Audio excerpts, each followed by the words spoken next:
Hello, today we're going to do something slightly different. I am going to do basically just a shave test, an edge test on basically one of my new keepers. I've got some new keepers basically, so I'm going to show you. This is a birthday present basically from my gran. It's a Kikuboshi 55. And if you know anything about me kind of thing, I love my Swedish razors, but I've got to say I probably love my Japanese razors even more. And I've only got, let me think, I've got 4 now. And if there's any razor I was ever going to really struggle to sell, it'd be some of my Japanese. But the thing is, most of these have basically been presents. I've only got one that I've kind of managed to buy myself by complete luck, because it weren't listed as Japanese or anything, it was just pure luck basically. I've got another Kikuboshi. It's a 6800. It's a wonderful shaver. It's very similar to this in a way, but it's got less of a kind of slant there. I don't know what you'd call that on the heel, but just less. It's more kind of comes down, more traditionally shaped. They're about the same size, about 20mm.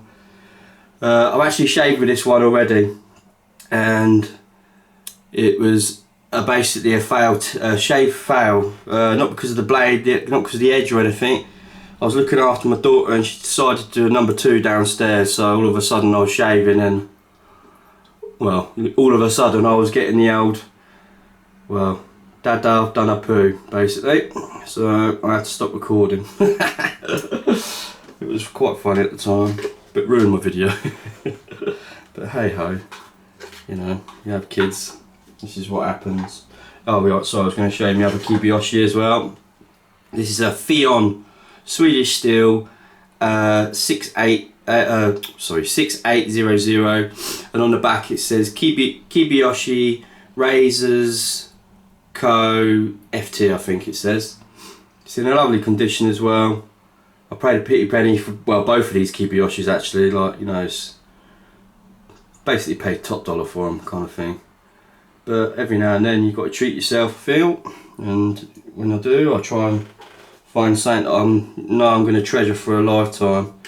My new one's pretty much mint, apart from it's got very slight horizontal scratch patterns on it, which really bugs me, like somebody's put some form of real fine grit on it at some point. So I'm gonna delve into diamond paste a little bit more and see if I can't get them fine scratches out on them, because, you know, I've got like 2,500 grit wet and dry and stuff, but that scratches, you know, it scratches in itself. So I'm kind of getting rid of scratches, putting more scratches on, if you know what I mean. And I don't like touching razors with sandpaper. I really don't like doing it. I got this like in a job lot ages and ages and ages ago.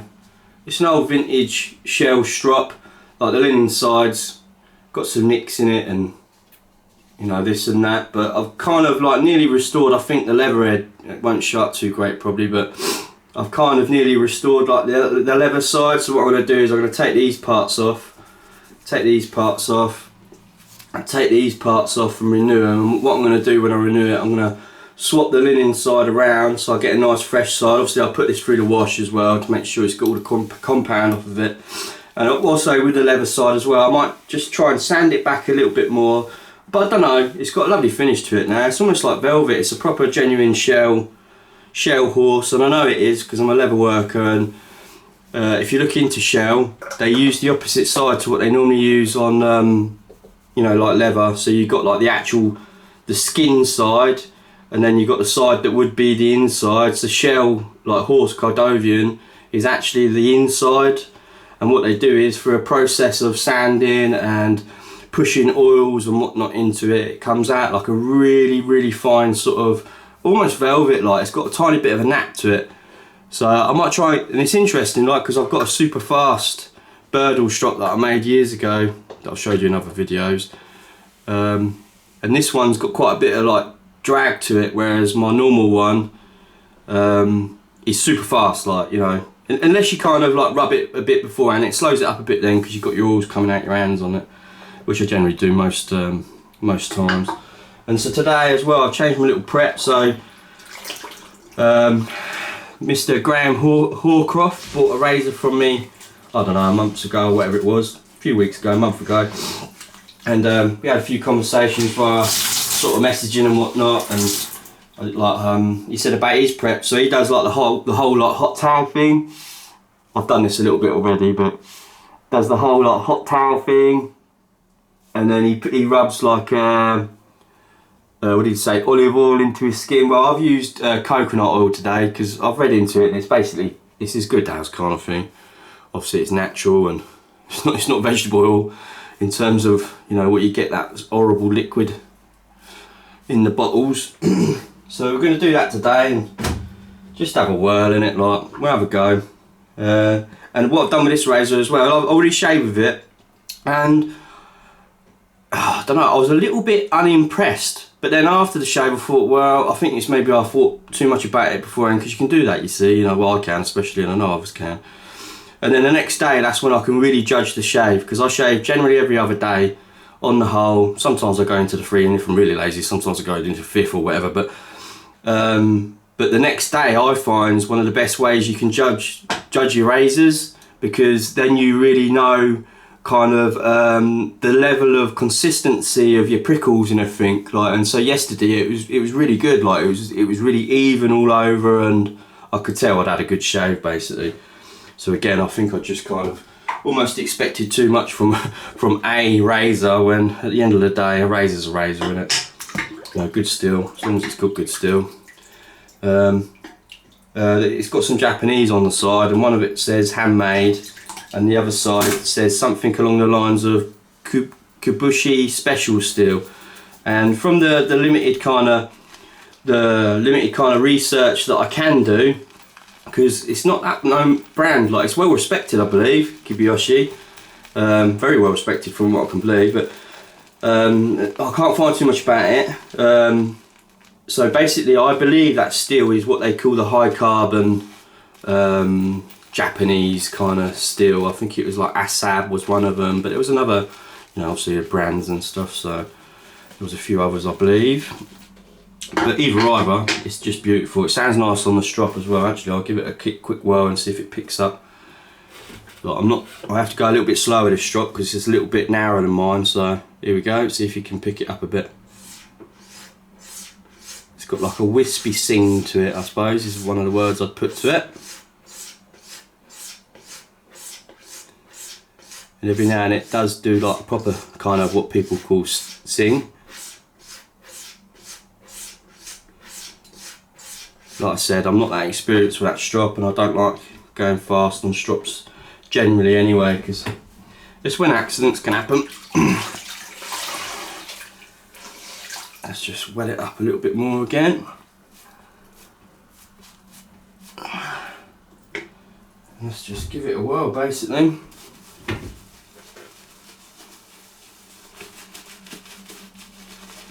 The old Capt Fawcett's again.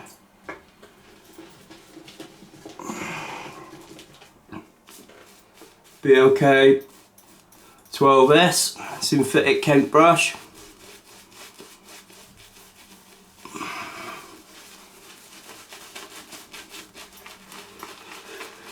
Yeah, I really like my Japanese razors. Like I said, out of all the razors I own, I probably struggle to sell them the most, even if they weren't like attached to presents and stuff.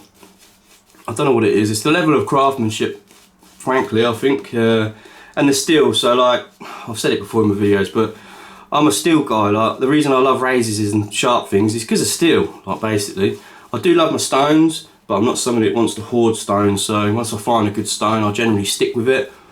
And again, that's not to say I wouldn't buy other stones to test, because it's fun testing stones.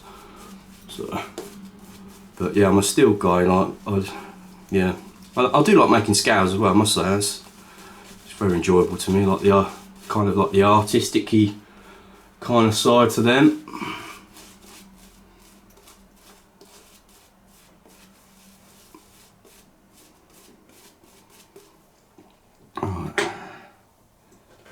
Give it a bit of whirl. I know what I have got, and that's bloody hairs on my ears again. Can you hear that?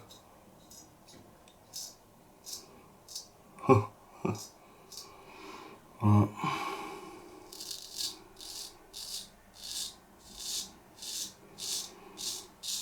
Let's good to know that stropping on the shell strop doesn't seem to have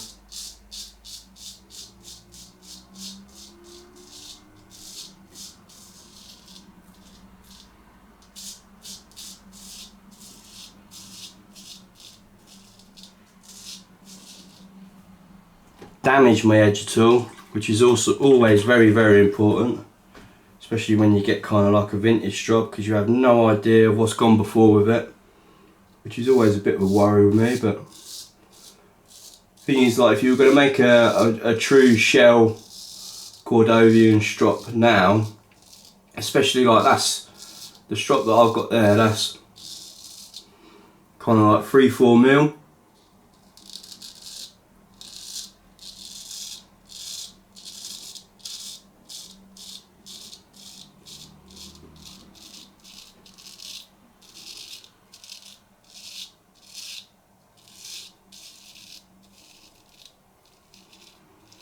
And I put quite a bit of study into Cordovian shell leather a few years ago, like, because I was interested to make some things from it, but it's quite cost prohibitive.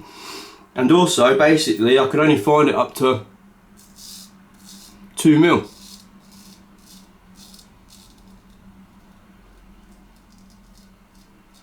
And that's not to say you couldn't ring one of these companies up or email them and say like, you know, what can be done.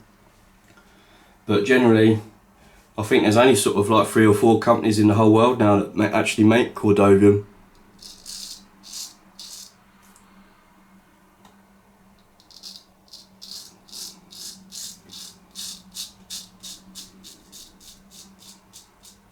Yeah, there's 4 I can think of. There's one in the UK if it's still going. I know there's one in Italy if it's still going. Japan, and I'm sure there's one in fact I know there's one, or at least there was the last time I checked, in America.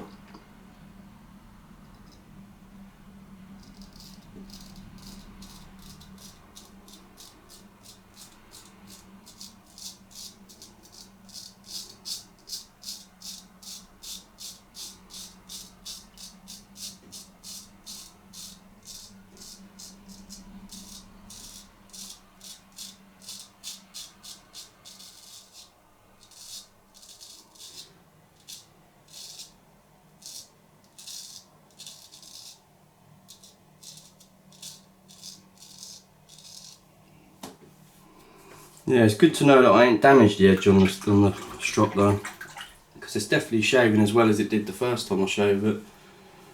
I do find, like, with good steel and stuff, like the first shave is generally not your best shave from the edge.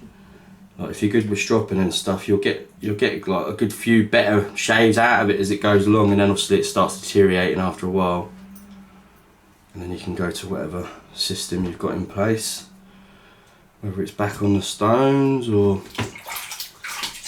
strops with paste or whatever you do. Felt a bit different because you know my skin and, well, basically my whole body's not as warm, because I always shave after a shower normally. Well, it's generally always, basically.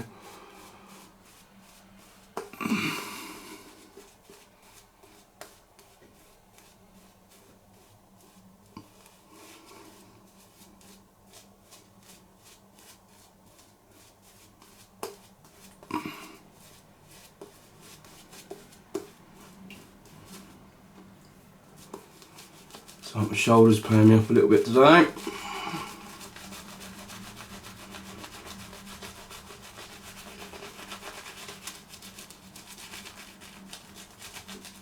It's always weird doing everything with your other arm.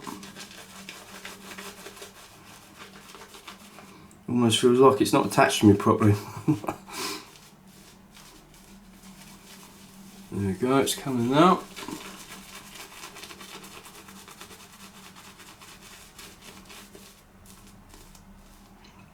Let's get some of it out of the brush.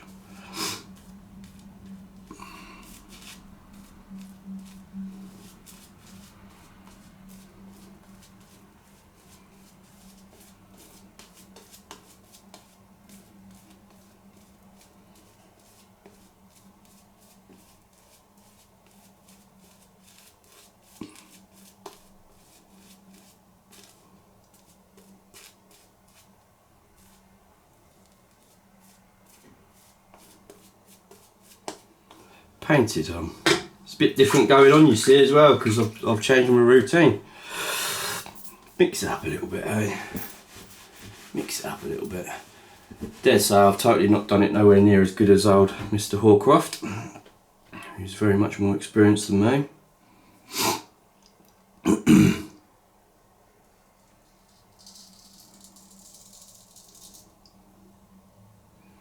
Yeah, so it's like butter now. Yeah. You know, if I was going to try and be hypercritical, I would say that is a bit of an improvement.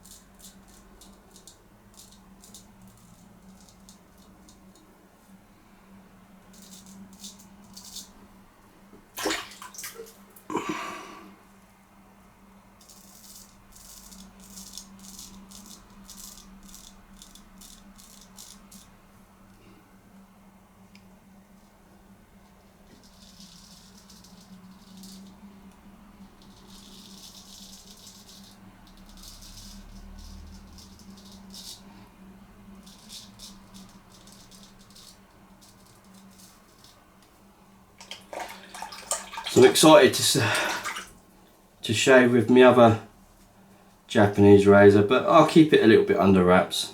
Keep you in suspense, eh?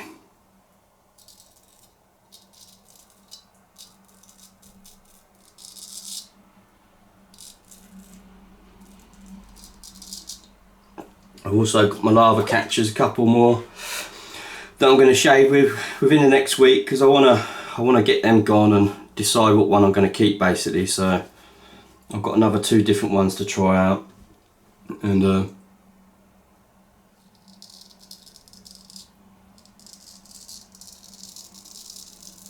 I'm in the process of sharpening 3 CV Hildesland blades, and they're definitely, I think, a little tiny bit harder than the Camfreys one, which I very much expected.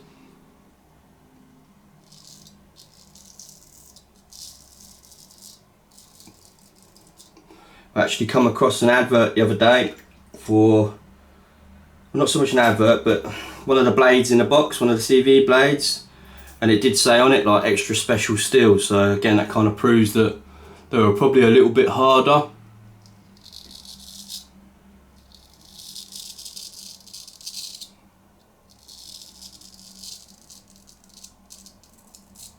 Than traditional sort of straight razor steel. Definitely not brittle though, at least I've not damaged one. Fiddly little bloody things though.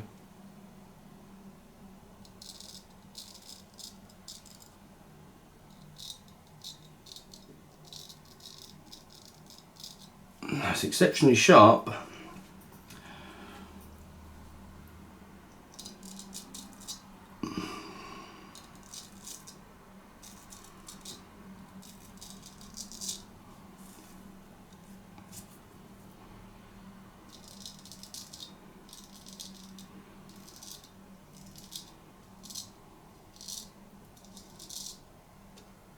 That's it. Lovely. Well, so there's one of my keepers to show you. I don't know if you can see that, but oh, I can't just see it. But on the chest. Lovely.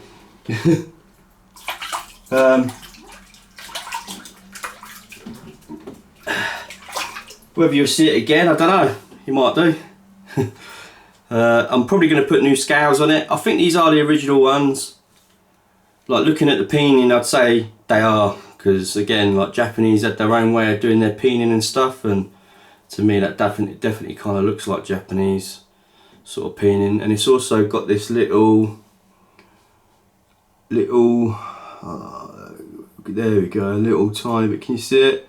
So that would have probably had like a little tiny bit of sort of like silver inlay kind of thing, nickel, whatever it would have been. But it's come off, and I believe it would have said Kikuboshi. You know, I'll try and save them if I do end up taking them off, but I like putting my own scales on my keepers because I like them. I like doing them. and I like looking at them. And I've got some lovely scale material going on at the moment. Like I said, I've got to try and get them scratches out. That bugs me, really annoys me. How dare somebody put that on such a fine razor. And it looks like there was no need to put it on there, you see, as well, because there's literally barely even the littlest of pits or the remnants of pits. Even if somebody had polished this on a wheel or anything, like, you'd still be able to see some of the, you know, well, in anyway, because I can still see the machine marks, but which I must say are very faint, fainter than Sheffield ones, and dare I say even fainter than Swedish machine marks. Attention to detail. Japanese as a race, I think, or as a people, they're known for that, aren't they? I think that's fair for me to say. Right, well, I love you and leave you. I hope you have a good day. Different prep for me today. Like, definitely, you know, let's say it definitely worked. Don't feel like I'm going to get any irritation. I prefer having a shower, I must say. Tiny little bit of spikiness going that way, I think. But I don't think it'll be like irritation, as people call it. But yeah, there we go. Kind of like a wet towel shave, a little bit of coconut oil beforehand. What I do is as well, I put the old tallow on. I generally do that after every shave now. Well, the wife's commented on my lovely skin condition, and for a near old man, that's what you need, innit? So,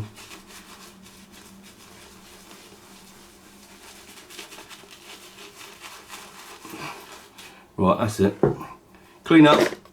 See you later. Toodaloo.